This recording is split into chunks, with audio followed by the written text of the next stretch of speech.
The latest offering from the master filmmaker Govind Nihalani is now complete and is to be screened at the 26th International Film Festival in Bombay. And already the film is being tipped as a major cinema event of the year. Baldev कैसे हुआ ये? Sir किसी sniper ने गोली चलाई। Sniper? कौन है? हमारे बच्चे की जान के पीछे क्यों रहा है कोई? Interestingly, Govind has dedicated the film to the centenary of world cinema. The British Film Institute had asked me, like many others, to write the diary of what they were doing on 10th of June 1993.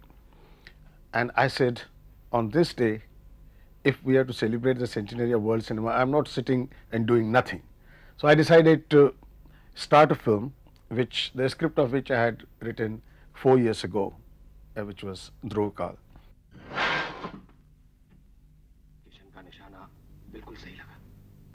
Good. Alampir ko mera salam do. As in other films of Govind, there are no facile characters in Drohkaal. Ostensibly, the film is about terrorism and the experiences of an individual, a police officer engaged in anti-terrorist activities. Yet the film works on multiple levels of moral choices that the individual faces. Once again, the film becomes distinct by the intense undercurrents of violence that seem to have become the trademark of Govind Nihalani. When you deal with a subject like terrorism, the violence is very much part of it. The violence is very much the part of the philosophy of terrorism itself. Whether you tackle it on the streets or whether you tackle it, anywhere else, the terrorism is about violence.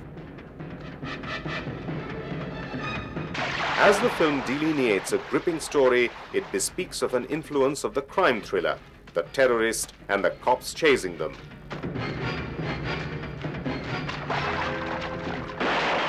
The film utilizes the elements of the thriller genre in a very major way, but a thriller genre not in a way that it's used in a film like Die Hard or something like that, but it is more a very introspective kind of a thriller, more in the genre of, say, Graham Greene or Joseph Conrad.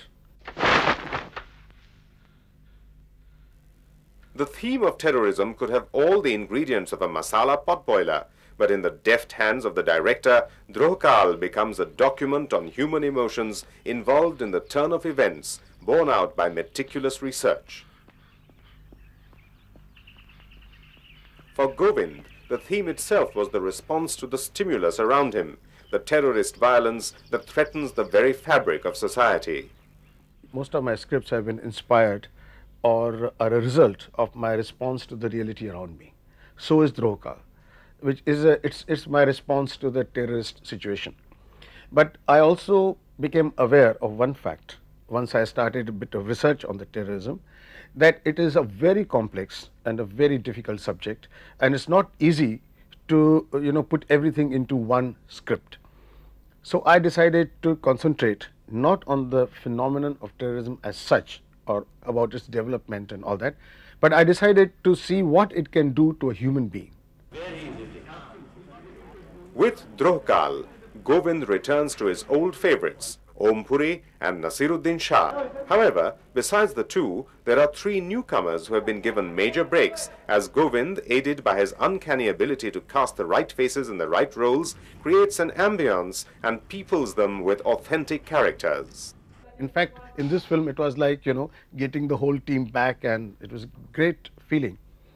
And I have also introduced, in this case, three very new actors in major roles.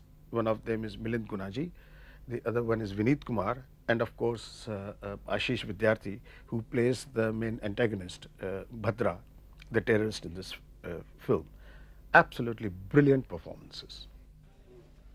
As is the bane of serious Indian filmmakers, Govind's Drohkaal too was beset with financial constraints. And though the sheer cinematic virtuosity of the director overcomes any shortcomings that might have shown up, Govind is candid that the theme demanded a more elaborate mounting. I would like to have, little more resources at my command to mount the film the way it should be mounted. I mean, right now it's been mounted at a with very meager resources. NFDC came forward, and my friends Manmohan Shetty and Pradeep Kapoor, as I said, they came forward, but still the resources were very meager. As Drohkaal unfolds on screen, Govind's camera work heightens the intense drama. That the filmmaker is himself a leading cameraman is evident in almost every frame, and Govind, the director, seems to make full use of this advantage. I don't know where the cameraman in me ends and the director begins, or the vice versa.